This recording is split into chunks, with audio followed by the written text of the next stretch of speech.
It's been a couple of years now since Aston Martin made their return back into the glorious sport of Formula 1. Ever since billionaire owner of the team Lawrence Stroll acquired a decent stake in the Aston Martin company, he decided to rebrand what was Racing Point as Aston Martin. But considering the fact that Aston Martin and Racing Point are essentially the same team, and the fact that when Racing Point became Aston Martin, they had just come off their most successful season in the sport, finishing 4th in the Constructors' Championship, their fall in form has been no less than astronomical. But before we continue guys, I'm gonna have to stoop really low here and ask you guys for a little help. If you end up enjoying this video at any moment, please do consider liking and subscribing. I've been putting out content just like this for the past while and it's been doing quite well, but for some unknown mystical reason, the YouTube algorithm has now decided that it hates me. So a like and subscription, if you do really enjoy the content, will go a long way with the algorithm struggles. But anyway, back to the video. Now I won't get into too much detail on how exactly Aston did manage the P4 in the Constructors' Championship, but I will say that the methods they did use were awfully similar to the ones I used back in secondary school. Okay, so what? They copied the crap out of the Mercedes W10, but you can't sit here and say that they didn't hold their own during race weekends. If it weren't for the whole team doing quality work trackside, and of course Lance Stroll and Checo Perez delivering consistent results on track,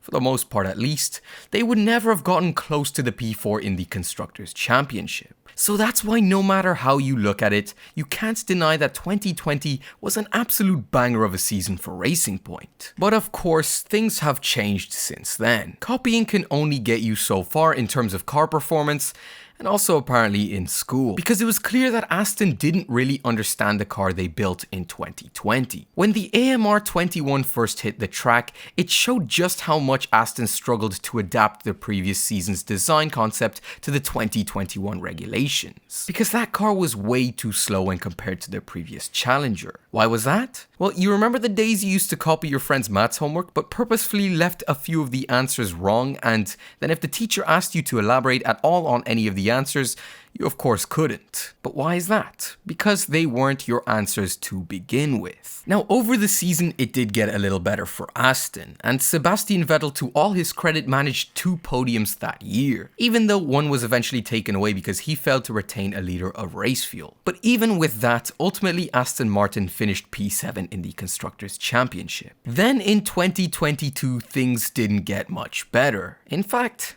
they got worse. The AMR 22 was one of the slowest cars on track to start, but again, like in 2021, they did manage to improve the car throughout the season and once again use some of their interesting observational tactics. But in the end, it was all only good enough for 7th in the Constructors' Championship once again. Although they did draw with Alfa Romeo, who had 55 points, and in my opinion, just based off the second half of the season alone, Aston were the better team overall. Now, I think looking back at these last 2 seasons, it's become quite obvious what Aston's biggest weakness is. And that of course is their complete lack of capability to produce a somewhat decent car. I mean, come on, with the staff and money they have, creating 2 glorified green tractors that couldn't beat my 2001 Nissan S-Cargo in a straight line is just a little ridiculous. But up until now, Aston Martin have had more excuses than 7-year-old me who just got caught playing Serves Up on the PSP without asking. And of course, to some extent, they're viable excuses. But by far their biggest excuse has been the fact that they've severely outgrown their factory,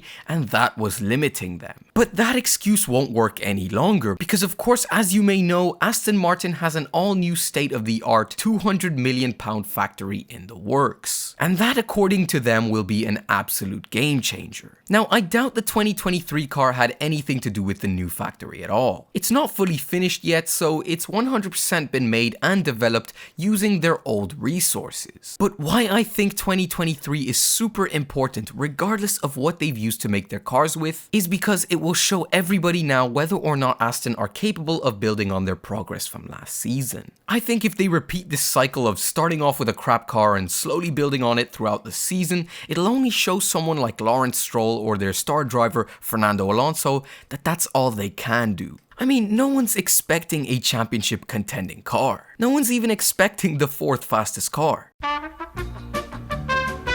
All I think is necessary for a team like Aston Martin right now is to show progress, something they haven't done in a little while. And again, with a solid driver lineup in Fernando Alonso, who I believe to be the greatest Formula 1 driver of all time, and Lance Stroll, who isn't the greatest of all time, but can be pretty decent on his day, I'd say Aston Martin are covered in that department, and that won't be what's holding them back. But I don't know, there's definitely a buzz around the team that just can't really be explained. But regardless of that, I think 2023 could be the year that Aston Martin show that they really just aren't equipped for the challenges of Formula 1 and risk putting a driver like Fernando Alonso in a tractor until he retires. Or on the other hand, 2023 could be the year where Aston Martin begin their journey to become one of the top teams on the Formula 1 grid. Anyway, that's about all I've got to say. If you did enjoy the video, help the channel out by dropping a like and potentially even subscribing if you do like the content. I try to make opinionated videos as often as I can, and so this is generally the kind of content you could expect to see. But really guys, thank you all so much for watching, and on that note, I hope you all have a blessed night and I'll catch you all next time.